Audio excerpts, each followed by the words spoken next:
25/6/25 പ്രഭാതമുരളി ബാബ്ദാദ മധുബൻ. ബാബ പറയുന്നു, മധുരമായ കുട്ടികളെ, ബാബ നിങ്ങളെ പുതിയ ലോകത്തിനായി രാജയോഗം പഠിപ്പിച്ചുകൊണ്ടിരിക്കുന്നു. അതിനാൽ ഈ പഴയ ലോകത്തിൻ്റെ വിനാശവും തീർച്ചയായും ഉണ്ടാകണം. ചോദ്യം: മനുഷ്യരിൽ ഏതൊരു നല്ല ശീലം വന്നിട്ടുണ്ട്, പക്ഷേ അതിലൂടെയും പ്രാപ്തികൾ ഉണ്ടാകുന്നില്ല? ഉത്തരം: മനുഷ്യരിൽ ഭഗവാനെ ഓർമ്മിക്കുന്നതിൻ്റെ ശീലം വന്നിട്ടുണ്ട്. ഏതെങ്കിലും കാര്യം ഉണ്ടാകുമ്പോൾ അല്ലയോ ഭഗവാനെ എന്ന് പറയുന്നു. ശിവലിംഗം മുന്നിൽ വരുന്നു, പക്ഷേ യഥാർത്ഥമായ തിരിച്ചറിവ് ഇല്ലാത്തത് കാരണം പ്രാപ്തി ഉണ്ടാകുന്നില്ല. പിന്നെ സുഖവും ദുഃഖവുമെല്ലാം ആ ഒന്നാണ് നൽകുന്നത് എന്ന് പറയുന്നു. കുട്ടികളായ നിങ്ങൾ ഇപ്പോൾ ഇങ്ങനെ പറയില്ല. ഓം ശാന്തി. ബാബയെ രചയിതാവ് എന്ന് പറയുന്നു. എന്തിൻ്റെ രചയിതാവാണ്? പുതിയ ലോകത്തിൻ്റെ രചയിതാവ്. പുതിയ ലോകത്തെ സ്വർഗമെന്നും സുഖധാമം എന്നും പറയുന്നു. പേര് പറയുന്നുണ്ട്, പക്ഷേ മനസ്സിലാക്കുന്നില്ല. ശ്രീകൃഷ്ണന്റെ ക്ഷേത്രത്തെയും സുഖധാമം എന്ന് പറയുന്നു. ഇപ്പോൾ അതാണെങ്കിൽ ചെറിയൊരു ക്ഷേത്രമാണ്. ശ്രീകൃഷ്ണനാണെങ്കിൽ വിശ്വത്തിൻ്റെ അധികാരിയായിരുന്നു. പരിധിയില്ലാത്ത അധികാരിയെ പരിധിയുള്ള അധികാരിയാക്കി മാറ്റിയതുപോലെയാണ്. ശ്രീകൃഷ്ണന്റെ ചെറിയൊരു ക്ഷേത്രത്തെ സുഖധാമം എന്ന് പറയുന്നു. ആ ഒന്ന് വിശ്വത്തിൻ്റെ അധികാരിയായിരുന്നു എന്നത് ബുദ്ധിയിൽ വരുന്നില്ല. ഭാരതത്തിൽ തന്നെ വസിച്ചിരുന്നവനാണ്.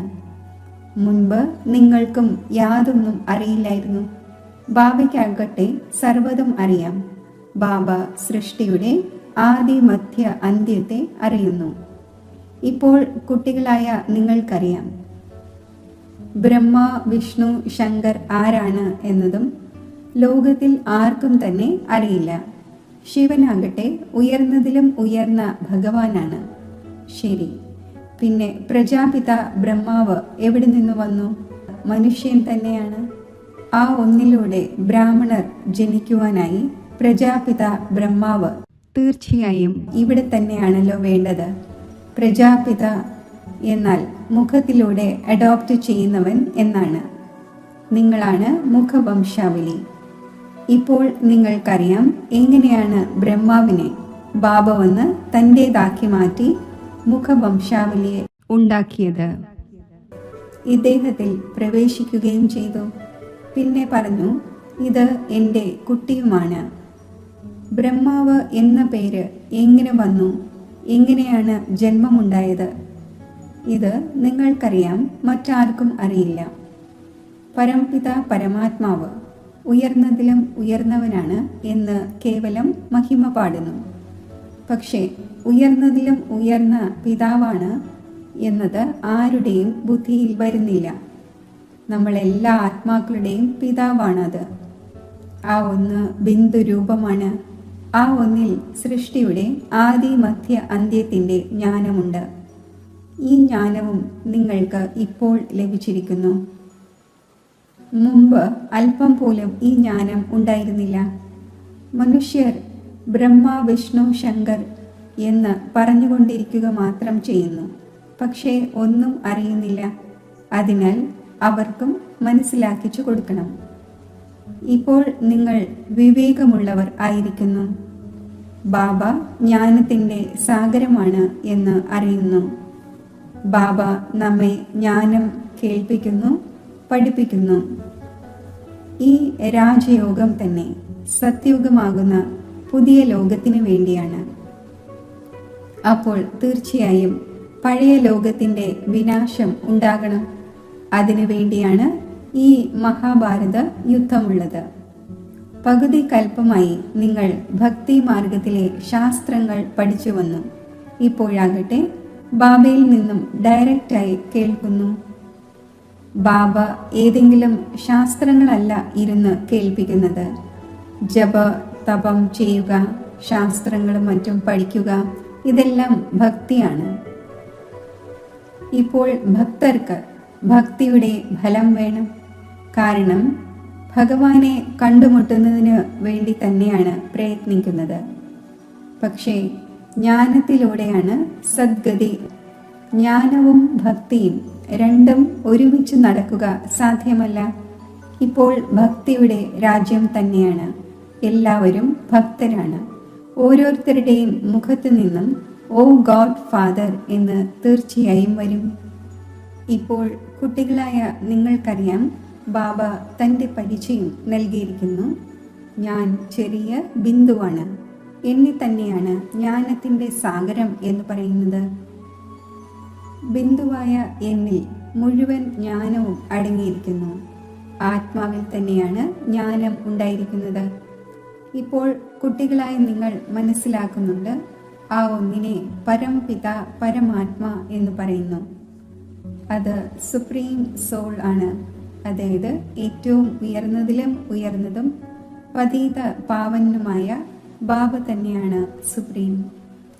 മനുഷ്യർ അല്ലയോ ഭഗവാനെ എന്ന് പറയുമ്പോൾ ശിവലിംഗം തന്നെയാണ് ഓർമ്മ വരിക. അതും യഥാർത്ഥ രീതിയിലല്ല. ഭഗവാനെ ഓർമ്മിക്കുക എന്നത് ഒരു ശീലമായതുപോലെയാണ്. ഭഗവാൻ തന്നെയാണ് സുഖവും ദുഃഖവും നൽകുന്നത് എന്ന് ഇപ്പോൾ കുട്ടികളായ നിങ്ങൾ പറയില്ല. നിങ്ങൾക്കറിയാം, ബാബ സുഖദാതാവാണ്. സത്യയുഗത്തിൽ സുഖധാമം ആയിരുന്നു.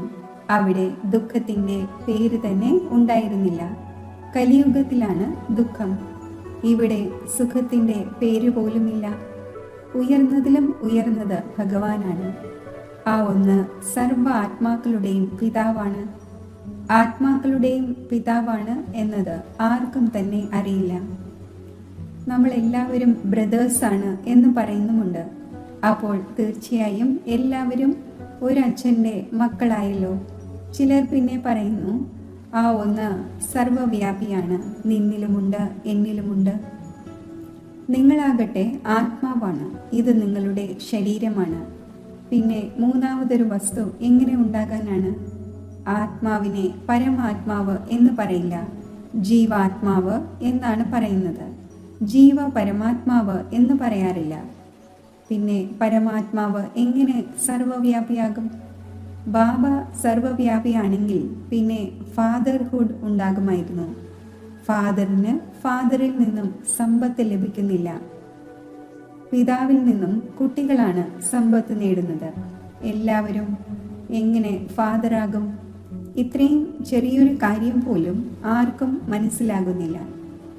അതിനാൽ ബാബ പറയുന്നു, കുട്ടികളെ, ഞാൻ ഇന്നേക്ക് 5000 വർഷം മുമ്പ് നിങ്ങളെ എത്ര വിവേകശാലി ആക്കിയിരുന്നു. നിങ്ങൾ എവർ ഹെൽത്തി വെൽത്തി വിവേകശാലികൾ ആയിരുന്നു. ഇതിനേക്കാൾ കൂടുതൽ വിവേകശാലികളായി ആരും ഉണ്ടാവുക സാധ്യമല്ല. നിങ്ങൾക്ക് ഇപ്പോൾ ഏതൊരു അറിവ് ലഭിക്കുന്നോ അത് പിന്നെ അവിടെ ഉണ്ടായിരിക്കില്ല. നമ്മൾ വീണ്ടും വീഴും എന്നത് അവിടെ ആയിരിക്കുമ്പോൾ അറിയുന്നില്ല. ഇത് അറിയാമായിരുന്നു എങ്കിൽ പിന്നെ സുഖത്തിൻ്റെ അനുഭവം തന്നെ വരില്ല. ഈ ജ്ഞാനം പിന്നീട് പ്രായലോപമായി പോകുന്നു. ഈ ഡ്രാമയുടെ ജ്ഞാനം ഇപ്പോൾ മാത്രമാണ് നിങ്ങളുടെ ബുദ്ധിയിലുള്ളത്. ബ്രാഹ്മണർ തന്നെയാണ് അധികാരിയായി ഇരിക്കുന്നത്. ഇപ്പോൾ നമ്മൾ ബ്രാഹ്മണ വർണ്ണത്തിലേതാണ് എന്നത് നിങ്ങളുടെ ബുദ്ധിയിലുണ്ട്. ബ്രാഹ്മണരെയാണ് ബാബ ജ്ഞാനം കേൾപ്പിക്കുന്നത്. ബ്രാഹ്മണർ പിന്നെ എല്ലാവരെയും കേൾപ്പിക്കുന്നു. ഭഗവാൻ വന്ന് സ്വർഗത്തിൻ്റെ സ്ഥാപനം ചെയ്തിരുന്നു എന്നും രാജയോഗം പഠിപ്പിച്ചിരുന്നു എന്നും മഹിമയുണ്ട്. നോക്കൂ, ശ്രീകൃഷ്ണ ജയന്തി ആഘോഷിക്കുന്നു. ശ്രീകൃഷ്ണൻ വൈകുണ്ഠത്തിൻ്റെ അധികാരിയായിരുന്നു എന്ന് മനസ്സിലാക്കുന്നു. എന്നാൽ കൃഷ്ണൻ വിശ്വത്തിൻ്റെ അധികാരി ആയിരുന്നു. ഇത് ബുദ്ധിയിൽ വരുന്നില്ല. കൃഷ്ണൻ്റെ രാജ്യമായിരുന്നപ്പോൾ മറ്റൊരു ധർമ്മവും ഉണ്ടായിരുന്നില്ല.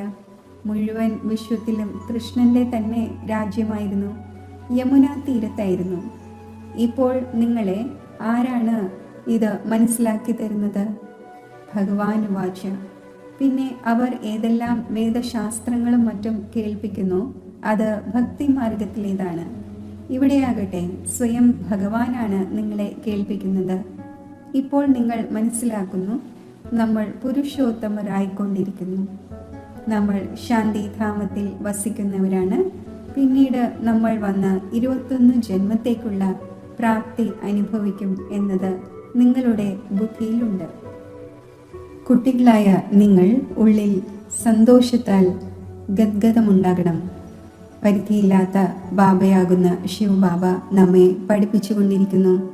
ബാബ ജ്ഞാനത്തിൻ്റെ സാഗരമാണ്. സൃഷ്ടിയുടെ ആദി മധ്യ അന്ത്യത്തെ അറിയുന്നു. ഇങ്ങനെയുള്ള ബാബ നമുക്ക് വേണ്ടി വന്നിരിക്കുന്നു. അപ്പോൾ സന്തോഷത്താൽ പുളകിതമാകണം. ബാബയോട് പറയുന്നു, ബാബ, നമ്മൾ അങ്ങയെ നമ്മുടെ അവകാശിയാക്കി മാറ്റിയിരിക്കുന്നു. ബാബ കുട്ടികളിൽ അർപ്പണമാകുന്നു. കുട്ടികൾ പിന്നെ പറയുന്നു, ഭഗവാനെ, അങ്ങ് വരുമ്പോൾ നമ്മൾ അങ്ങിൽ അർപ്പണമാകും, അതായത് കുട്ടിയാക്കി മാറ്റും. ഇദ്ദേഹവും തൻ്റെ കുട്ടികളെ തന്നെയാണ് അവകാശിയാക്കി മാറ്റുന്നത്. ബാബയെ എങ്ങനെ അവകാശിയാക്കി മാറ്റും? ഇതും ഗുഹ്യമായ കാര്യമാണ്. തൻ്റെ സർവ്വതും എക്സ്ചേഞ്ച് ചെയ്യണം. ഇതിൽ ബുദ്ധിയുടെ കാര്യമാണുള്ളത്. ദരിദ്രരാകട്ടെ ഉടനടി എക്സ്ചേഞ്ച് ചെയ്യും. ധനികർ ചെയ്യുന്നത് പ്രയാസമാണ്. പൂർണ്ണ രീതിയിൽ ജ്ഞാനം എടുക്കാത്തതുവരെയും ഇത്രയും ധൈര്യമുണ്ടായിരിക്കുന്നില്ല. ദരിദ്രരാണെങ്കിൽ ഉടനടി പറയുന്നു, ബാബ, നമ്മൾ അങ്ങയെ തന്നെ അവകാശിയാക്കി മാറ്റും. നമ്മുടെ പക്കൽ എന്താണ് വെച്ചിട്ടുള്ളത്? അവകാശിയാക്കി മാറ്റിയ ശേഷം തൻ്റെ ശരീര നിർവഹാർത്ഥമുള്ളതും ചെയ്യണം. കേവലം ട്രസ്റ്റിയായി കഴിയണം. ധാരാളം യുക്തികൾ പറഞ്ഞു തന്നുകൊണ്ടിരിക്കുന്നു. ബാബ കേവലം നോക്കുന്നു. ഏതെങ്കിലും പാപകർമ്മത്തിൽ ധനം പാഴാക്കുന്നില്ലല്ലോ. മനുഷ്യനെ പുണ്യ ആത്മാവാക്കി മാറ്റുന്നതിൽ ധനം വിനിയോഗിക്കുന്നു. സേവനവും നിയമാനുസൃതം ചെയ്യുന്നു. ഇത് മുഴുവനും പരിശോധിക്കും. പിന്നെ എല്ലാ നിർദ്ദേശങ്ങളും നൽകും. ഇദ്ദേഹവും തൊഴിലിൽ നിന്നും ഈശ്വരാർത്ഥം മാറ്റിവെക്കുമായിരുന്നല്ലോ. അത് ഇൻഡയറക്റ്റ് ആയിരുന്നു. ഇപ്പോൾ ബാബ ഡയറക്റ്റ് വന്നിരിക്കുന്നു. നമ്മൾ എന്തു ചെയ്യുന്നുവോ അതിനുള്ള ഫലം ഈശ്വരൻ അടുത്ത ജന്മത്തിൽ നൽകും എന്ന് മനുഷ്യർ മനസ്സിലാക്കുന്നു. ആരെങ്കിലും ദരിദ്രരും ദുഃഖിതരുമാണെങ്കിൽ അങ്ങനെയുള്ള കർമ്മം ചെയ്തിട്ടുണ്ട് എന്ന് മനസ്സിലാക്കും. നല്ല കർമ്മം ചെയ്തിട്ടുണ്ടെങ്കിൽ സുഖമുള്ളവരായിരിക്കും. ബാബ കുട്ടികളായ നിങ്ങൾക്ക് കർമ്മങ്ങളുടെ ഗതി മനസ്സിലാക്കിച്ചു തരുന്നു. രാവണ രാജ്യത്തിൽ നിങ്ങളുടെ എല്ലാ കർമ്മവും വികർമ്മമായി പോകുന്നു. സത്യയുഗത്തിലും ത്രേതായിലും രാവണൻ തന്നെയില്ല. അതിനാൽ അവിടെ ഒരു കർമ്മവും വികർമ്മമാകുന്നില്ല. ഇവിടെ ആരാണോ നല്ല കർമ്മം ചെയ്യുന്നത് അവർക്ക് അല്പകാലത്തേക്ക് സുഖം ലഭിക്കുന്നു. എങ്കിലും ഏതെങ്കിലുമൊക്കെ രോഗവും പ്രശ്നങ്ങളുമൊക്കെ ഉണ്ടായിക്കൊണ്ടിരിക്കുന്നു. കാരണം സുഖം അല്പകാലത്തേക്കുള്ളതാണ്. ഇപ്പോൾ ബാബ പറയുന്നു, ഈ രാവണ രാജ്യം തന്നെ ഇല്ലാതാകണം. രാമരാജ്യത്തിൻ്റെ സ്ഥാപന ശിവബാബ ചെയ്തുകൊണ്ടിരിക്കുന്നു. ഈ ചക്രം എങ്ങനെ തിരിയുന്നു എന്ന് നിങ്ങൾ അറിയുന്നു. ഭാരതമാണ് പിന്നീട് ദരിദ്രമായി പോകുന്നത്. ഭാരതം ഇന്നേക്ക് 5000 വർഷം മുമ്പ് സ്വർഗമായിരുന്നു. ഈ ലക്ഷ്മി നാരായണന്മാരുടെ രാജ്യമായിരുന്നു. ആദ്യം ഇവരുടെ സിംഹാസനം നടന്നിരുന്നു. പ്രിൻസായ ശ്രീകൃഷ്ണൻ സ്വയംവരം ചെയ്തപ്പോൾ രാജാവായി. പേര് നാരായണൻ എന്നായി. ഇതും നിങ്ങൾ ഇപ്പോൾ മനസ്സിലാക്കുന്നു. അപ്പോൾ നിങ്ങൾക്ക് അത്ഭുതമുണ്ടാകുന്നു. ബാബ അങ്ങ് മുഴുവൻ രചയിതാവിൻ്റെയും രചനയുടെയും നോളജ് കേൾപ്പിക്കുന്നു. താങ്കൾ നമ്മെ എത്ര ഉയർന്ന കാര്യമാണ് പഠിപ്പിക്കുന്നത്. ബലിയർപ്പണമാകട്ടെ നമുക്ക് ഒരു ബാബയല്ലാതെ മറ്റാരെയും ഓർമ്മിക്കേണ്ടതില്ല. അന്തിമം വരെയും പഠിക്കണം. അപ്പോൾ തീർച്ചയായും ടീച്ചറിനെ ഓർമ്മിക്കണം. സ്കൂളിൽ ടീച്ചറിനെ ഓർമ്മിക്കുന്നുവല്ലോ. ആ സ്കൂളുകളിലാകട്ടെ എത്ര ടീച്ചേഴ്സാണുള്ളത്? ഓരോ ക്ലാസ്സിലെയും ടീച്ചർ വേറെയായിരിക്കും. ഇവിടെയാകട്ടെ ഒരേ ഒരു ടീച്ചറാണുള്ളത്. എത്ര ലവ്ലിയാണ്. ബാബ ലവ്ലിയാണ്, ടീച്ചർ ലവ്ലിയാണ്. മുൻപ് ഭക്തി മാർഗത്തിൽ അന്ധവിശ്വാസത്തോടെയാണ് ഓർമ്മിച്ചിരുന്നത്.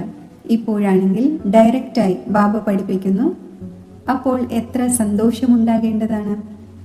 എന്നിട്ടും ഇങ്ങനെ പറയുന്നു, ബാബ മറന്നു പോകുന്നു.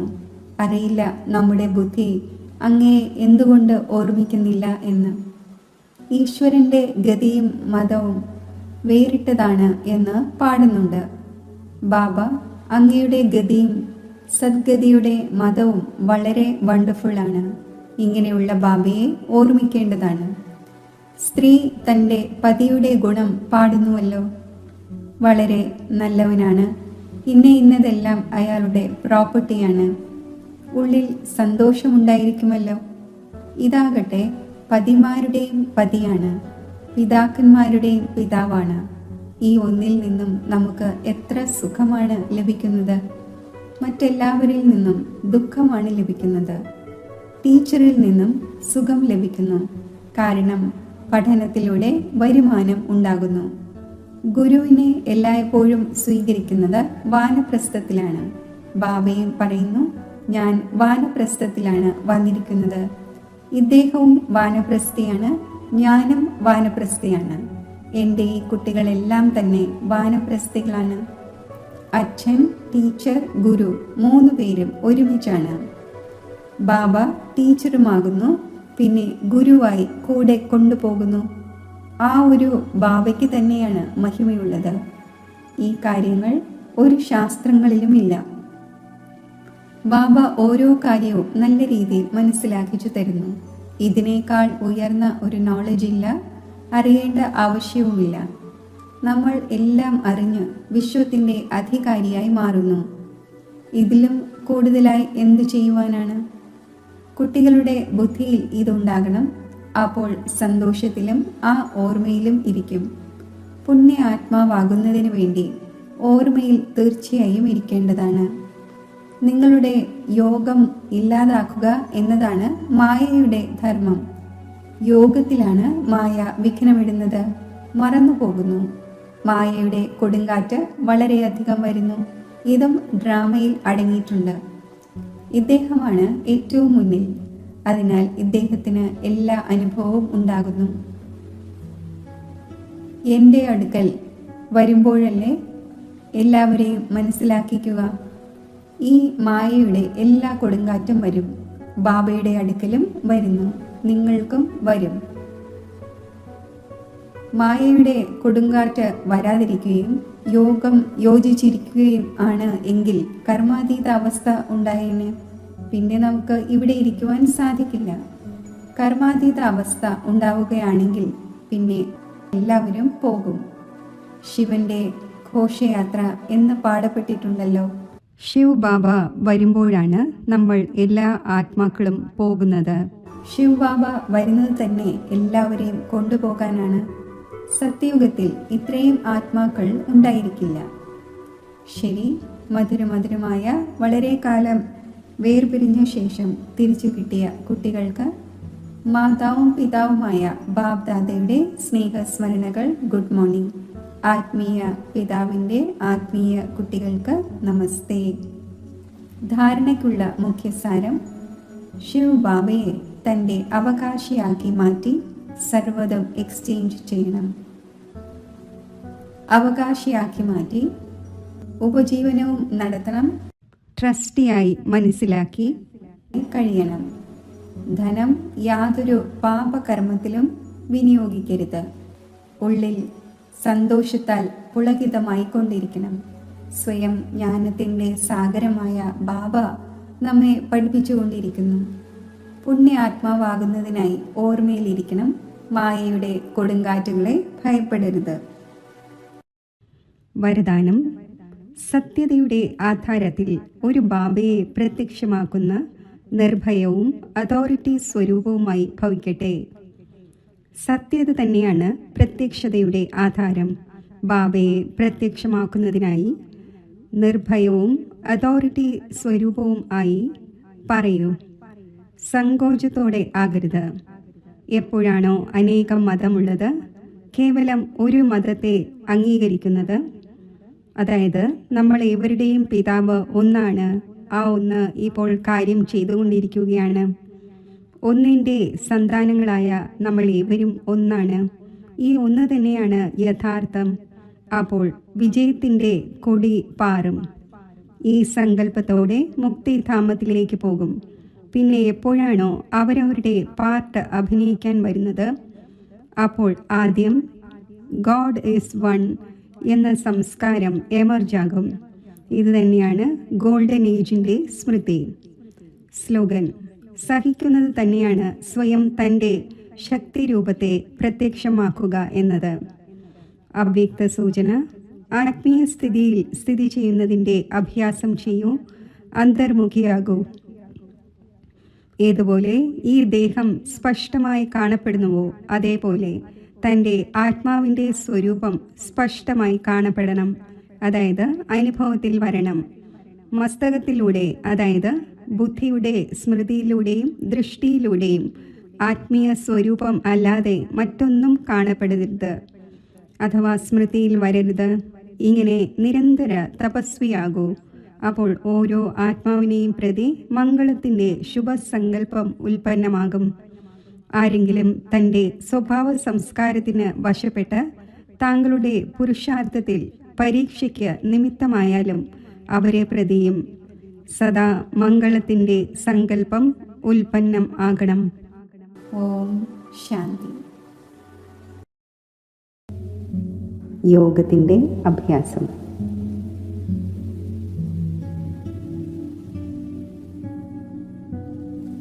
അവ്യക്ത ഫരിസ്ത സ്ഥിതിയുടെ അനുഭവം എനിക്ക് നേടണം എന്ന ദൃഢസങ്കല്പത്തിൽ ഞാൻ സ്ഥിതി ചെയ്യുന്നു.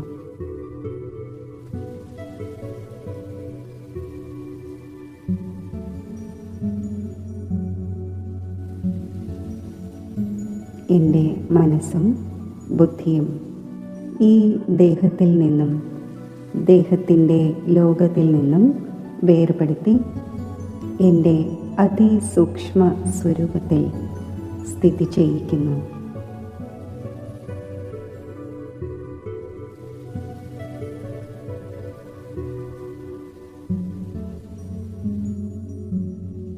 ഉത്സാഹത്തിൻ്റെയും ഉന്മേഷത്തിൻ്റെയും ചിറകുകൾ കൊണ്ട് ഞാൻ എൻ്റെ സൂക്ഷ്മ സ്വരൂപത്തിലൂടെ അവ്യക്ത ലോകത്തിലേക്ക് സഞ്ചരിക്കുന്നു.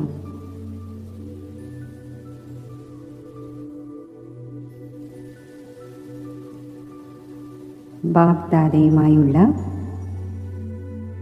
മധുര മിലനത്തിൻ്റെ തീവ്രമായ താൽപര്യത്തിൽ ഒരു സെക്കൻഡിൽ ഞാൻ അവ്യക്തവദനത്തിൽ എത്തിച്ചേരുന്നു.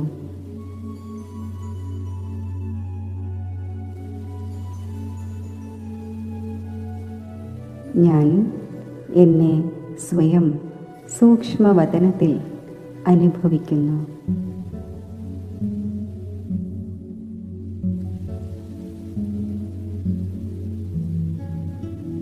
ശീതളമായ പെണ്ണിലാവ് പോലെയുള്ള പ്രകാശം നിറഞ്ഞ ഈ അവ്യക്ത ലോകത്തിൽ അവ്യക്ത ബാപ്ദാദയുടെ മുന്നിൽ ഞാൻ സ്ഥിതി ചെയ്യുന്നു.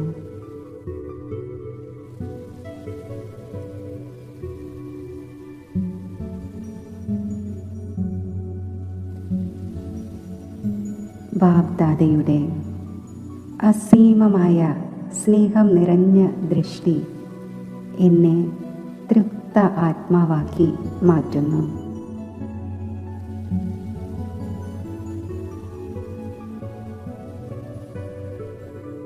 ഞാൻ ഭാരരഹിത അവസ്ഥ അനുഭവിക്കുന്നു.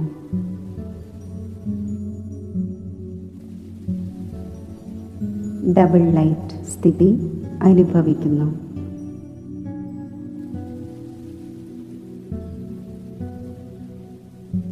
എൻ്റെ സമ്പൂർണ്ണ അവ്യക്ത ഫരിസ്ത സ്വരൂപത്തിൽ ഞാൻ സ്ഥിതി ചെയ്യുന്നു.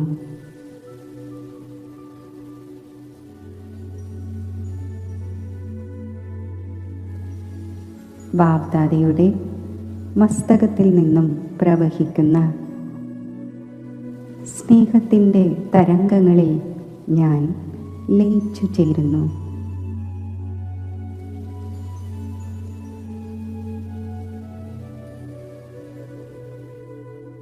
ബാപ്ദാദ തൻ്റെ വരദാനി ഹസ്തങ്ങൾ എൻ്റെ മസ്തകത്തിൽ വച്ച് എനിക്ക് പരമാത്മാ ആശീർവാദങ്ങൾ നൽകുന്നു.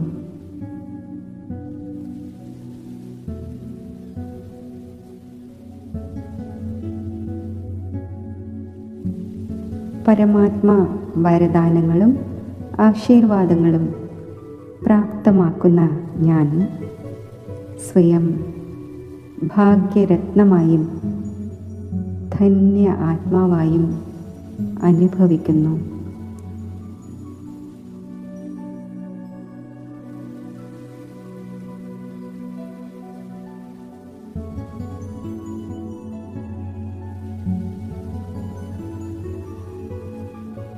ഈ അവ്യക്ത ഡബിൾ ലൈറ്റ് ഫരിസ്ത സ്ഥിതിയിലിരുന്നു കൊണ്ട് പരമാത്മാ പാലനയുടെ ശ്രേഷ്ഠ സുഖം ഞാൻ അനുഭവിക്കുന്നു.